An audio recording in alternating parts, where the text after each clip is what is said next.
The early morning of October 21st, 1966, unfurled like any other in the Welsh mining village of Aberfan.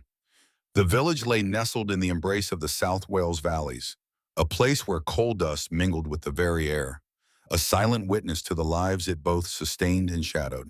It was a place where the rhythm of life was dictated by the pit, the mining colossus towering above, casting its long, dark shadow over the rows of terraced houses below. In one of these modest homes, the Jenkins family stirred to life. Gwen Jenkins, a woman in her early 30s with eyes that held both warmth and worry, was already up, coaxing the embers from the night before into a small flame. The morning air was crisp with the kind of chill that hinted at the coming winter. It nipped at her fingers as she moved about the kitchen, preparing breakfast. The scent of bacon sizzling in a worn pan mingled with the aroma of fresh tea, forming a comforting symphony that filled the small house. Her husband, Tom, emerged from their bedroom, his face still bearing the lines of sleep. He was a miner, like his father before him, his hands thick and calloused, a testament to years spent beneath the earth. He kissed Gwen on the cheek, a brief but tender gesture that spoke volumes of their shared life. As the sun rose slowly over the hills, its light filtered through the thin curtains, casting a golden hue over the room. Outside, the village began to stir. The sound of boots on cobblestones, the clatter of milk bottles being delivered, the faint echoes of distant laughter as children made their way to school. There was an air of everyday normalcy, a gentle hum of life moving forward, unaware of the impending darkness. Their daughter Mary was 8, an age where innocence and curiosity often danced hand in hand. Her world was filled with school lessons and playground games, her laughter a bright thread woven into the fabric of their lives. That morning she bubbled with excitement, her school bag packed and ready by the door. She was eager to share with her classmates the new storybook she had borrowed from the village library. As Gwen braided Mary's hair, she listened to her daughter's chatter with a smile, her mind momentarily free from the worries that usually occupied it. "You'll do great in your spelling test today, won't you?" Gwen said, smoothing down the last stray strands of hair. "Yes, ma'am." "Miss Thomas said I'm getting better," Mary replied, her eyes wide and serious. Tom glanced at his watch, a well-worn relic handed down from his grandfather. "Time to go, love," he said, ruffling Mary's hair as she giggled and squirmed. As they stepped outside, the sky was a soft blue, the early morning mist lifting to reveal the lush green of the surrounding hills. The slag heaps loomed above, silent and brooding, a familiar but unsettling presence. Yet, to the villagers, they were as much a part of the landscape as the hills themselves, a constant reminder of their livelihoods.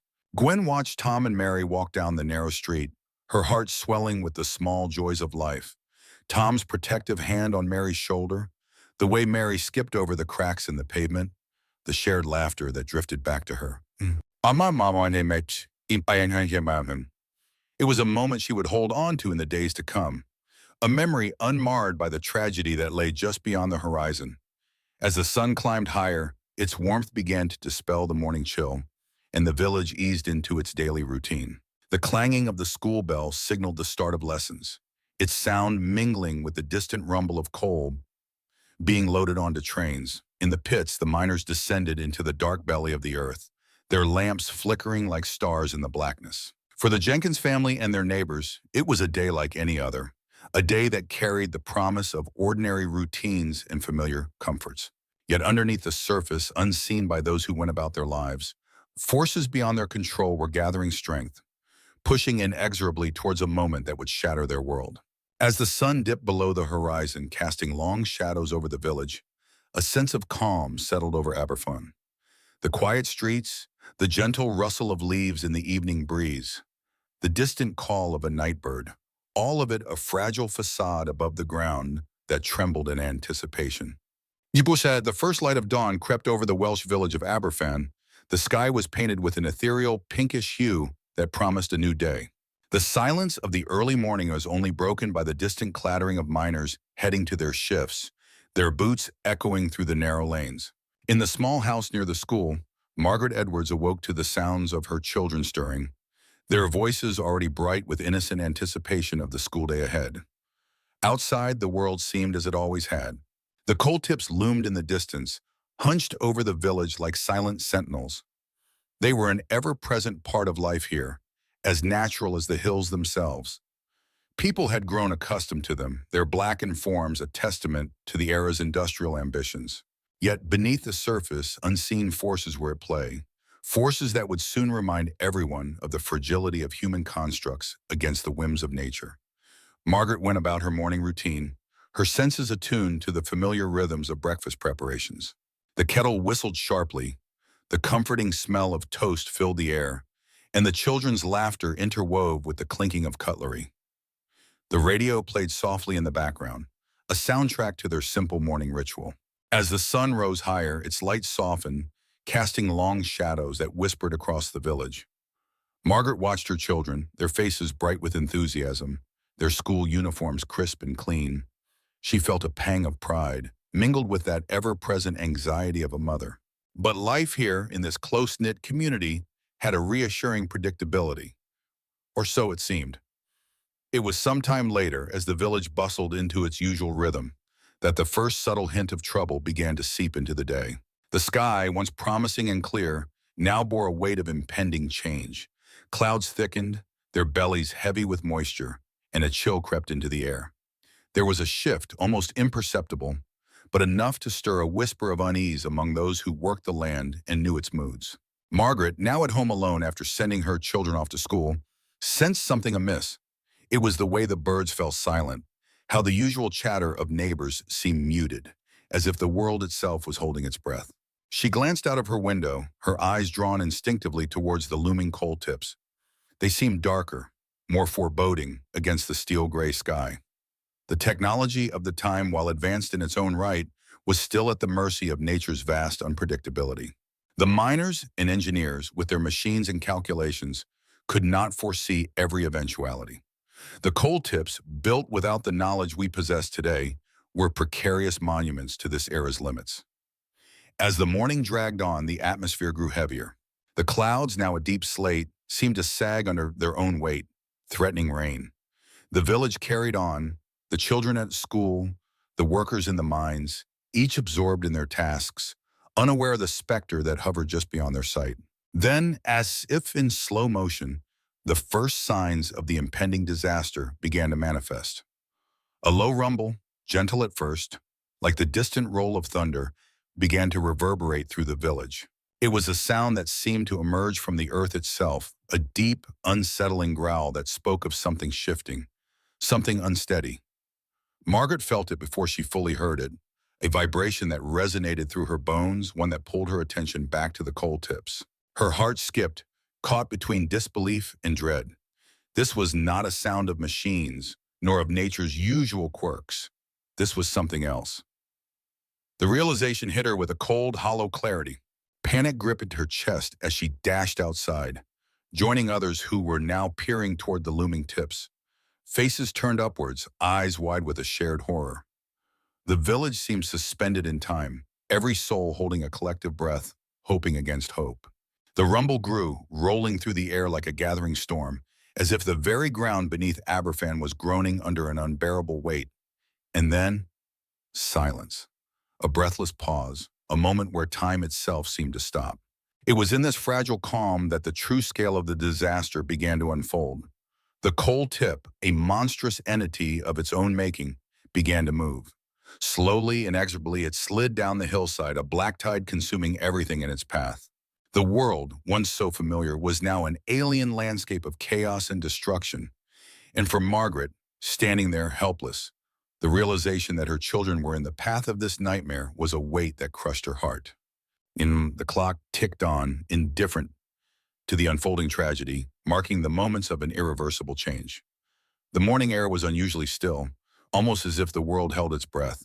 The murmur of a typical Friday was broken by the clinking of dishes, the soft hum of conversations, and the occasional bark of a dog in the distance. In the small village of Aberfan, nestled within the lush green valleys of South Wales, life was preparing to embrace the weekend. Children hurried down the narrow lanes, their laughter echoing against the stone walls as they made their way to school. Inside the Evans' modest home, Margaret Evans was tidying up after breakfast. Her husband David had already left for his shift at the colliery. Their daughter Sarah had rushed out the door, school bags swinging, promising to return with tales of her day. Margaret paused by the window, watching the gray clouds drift lazily across the sky. The air felt heavy with moisture, and an unsettling tension seemed to settle in her chest. As the clock ticked towards 9:15 a.m., the village began to stir with the rhythm of daily life. In the classrooms of Pantglass Junior School, children settled into their seats, pencils scratching against paper, teachers' voices rising above the chatter. The world seemed ordinary, yet under the surface, something ominous lurked. Beneath the looming slag heaps, towering remnants of the coal industry that had both sustained and scarred the landscape, a silent shift began. Rain from the previous days had seeped into the loose coal waste, creating a muddy, unstable mass. The heap, known as tip number 7, was precariously perched above the village, its presence a constant, yet unspoken threat. Margaret felt the ground tremble beneath her feet, a subtle vibration that caused her to pause. Her heart quickened as she glanced outside, a sense of unease washing over her. She couldn't shake the feeling that something was terribly wrong. The earth groaned, a deep, resonant sound that echoed through the valley. Suddenly the air was filled with a roar that drowned out all other noise. It was as if the mountain itself had come alive, releasing a torrent of coal sludge and debris down the hillside. The avalanche moved with terrifying speed, a black wave consuming everything in its path. Inside the school, the children looked up, startled by the noise. Some stood frozen in place, others rushed to the windows, their faces pressed against the glass. But it was too late. The sludge crashed against the building with unimaginable force, shattering windows, splintering walls, and filling the rooms with darkness. Margaret watched in horror from her window as the landslide swallowed the village. The sound was deafening, a cacophony of destruction that seemed to stretch on forever. Her thoughts turned to Sarah, her heart pounding with fear and desperation. She could almost hear her daughter's voice, a faint echo in the chaos. The air was thick with dust and the acrid stench of coal. Screams pierced the air, mingled with the cries of parents and the wail of sirens as emergency services rushed to the scene. Margaret felt as if time had slowed, every second stretching into an eternity as she stood rooted to the spot, overwhelmed by the enormity of what was unfolding. Despite the case, there was a surreal beauty in the devastation. The morning light filtered through the dust, casting an eerie glow over the village. The familiar landscape was transformed into an alien world, a testament to nature's power and man's folly. Hours turned into an agonizing wait as rescuers clawed through the debris, their hands raw and bleeding, driven by hope and the desperate need to find survivors. Margaret joined the throng of villagers gathered at the scene, her eyes scanning the broken landscape for any sign of Sarah. The air was filled with prayers and whispered words of comfort, a community united in grief and determination. By the time the city woke fully to the scale of the disaster, the reality had begun to sink in. The village of Aberfan was changed forever, its heart shattered by the loss. But amidst the rubble, there was a flicker of resilience, a testament to the human spirit that refused to be broken. And so as the sun dipped below the horizon, casting long shadows over the scarred land, Margaret stood among the ruins, holding on to the fragile hope that somewhere beneath the weight of the earth, her little girl would be found. As the sun dipped below the horizon, the village of Aberfan was engulfed in an oppressive silence, broken only by the distant shuffles of rescuers and the soft sobs of those who watched helplessly. The day that began with the innocence of morning had transformed into a night of harrowing uncertainty. Families once whole now stood fragmented by an unthinkable loss, their hearts heavy with a grief too vast to comprehend. Among them was the Evans family. Gwen Evans sat on the cold wooden bench outside what was once Pantglass Junior School, her eyes fixed on the mound of black slurry that had devoured her son's classroom. Her husband, Di, stood beside her, his face etched with a mixture of disbelief and a desperate hope that defied the evidence before him. The slurry had been an ever-present shadow in their lives, a looming presence that was often dismissed as benign. Yet now it was this very shadow that had stolen their joy in their child. Hours turned into an agonizing wait, with each passing moment stretching the boundaries of hope and despair. The cold night air wrapped around the village like a shroud, chilling the bones and numbing the senses. The few street lamps that still flickered cast long shadows over the scene, their light a pale imitation of the warmth and vitality that had once filled the schoolyard.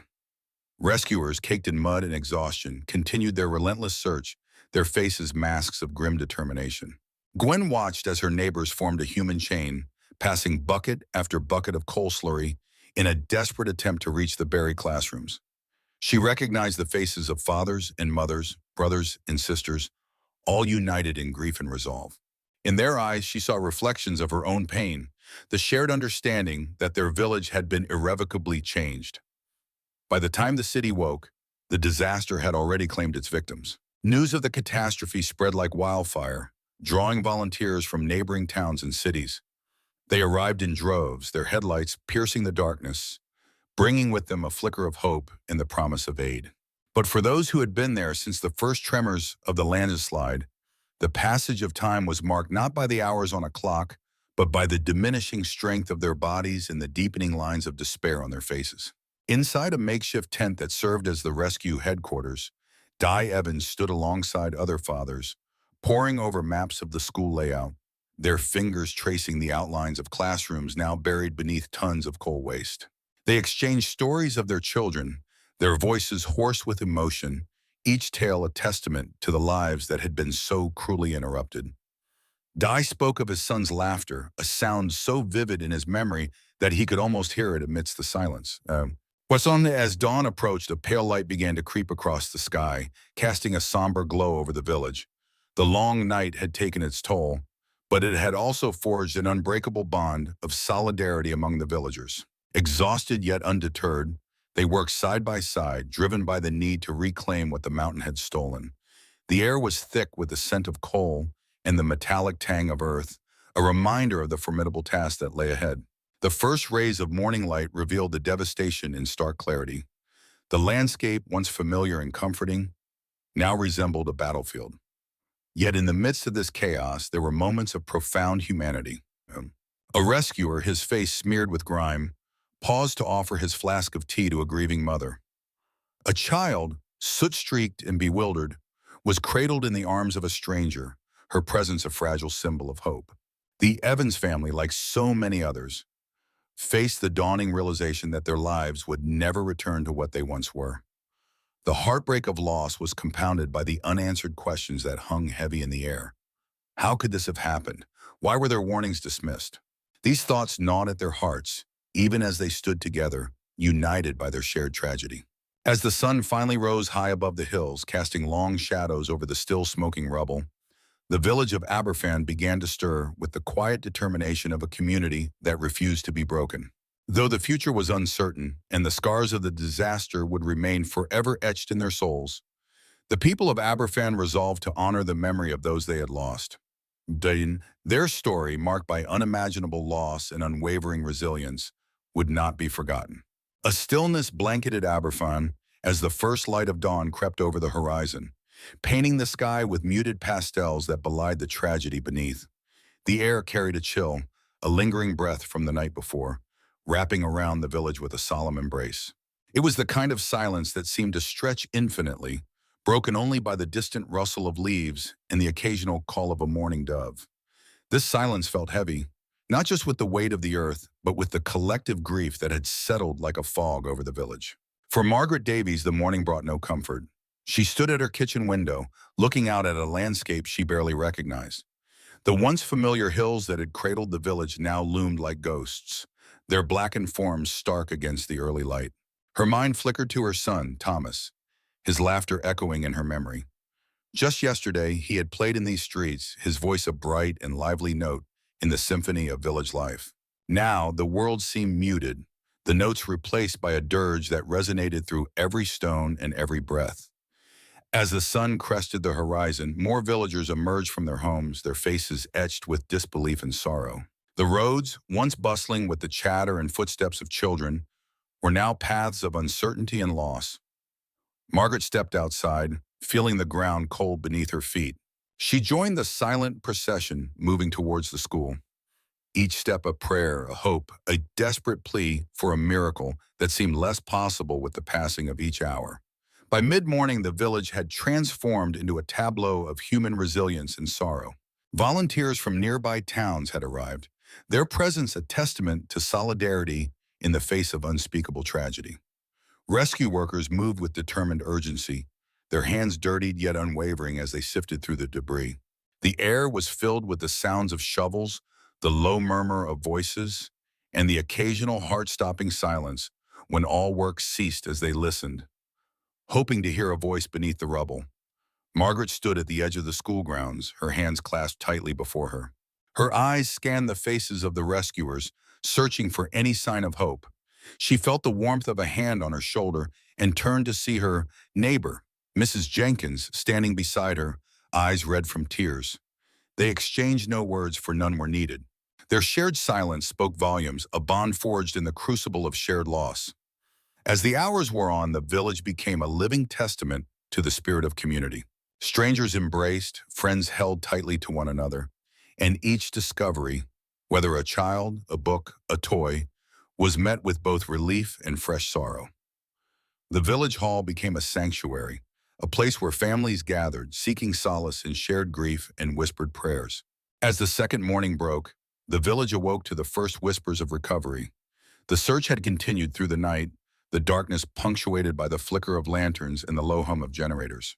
Margaret sat on the steps of her home, the dawn light softening the hard lines of exhaustion on her face. In her hands, she clutched Thomas's favorite toy car, a small talisman against the vastness of her loss. The coming days would see the village begin to piece itself back together. Homes would be repaired, the school rebuilt, but the scars would remain, etched into the earth and the hearts of the people. The disaster had carved a legacy of both sorrow and strength, a reminder of the fragility of life and the enduring power of human connection. For Margaret, the path forward seemed shrouded in uncertainty. She knew the village would heal, that the laughter of children would once again echo through the streets. But the absence of Thomas would be a shadow that lingered, a reminder of a life cut tragically short. As she looked out over the village, she felt a quiet determination settle within her. She would carry his memory forward, ensuring that his spirit would remain a part of Aberfan's story. And so, as the sun rose higher, casting its light over the village, it illuminated not just the scars of the earth, but the resilience of the human spirit. In the quiet moments after the world had moved on, the villagers of Aberfan would remember. They would remember the laughter and the tears, the loss and the love. And in that remembering, they would find a way to move forward, carrying the past with them like a cherished heirloom. In the end, the silence of the morning after became a haunting yet beautiful symphony, a reminder that even in the darkest times there is light.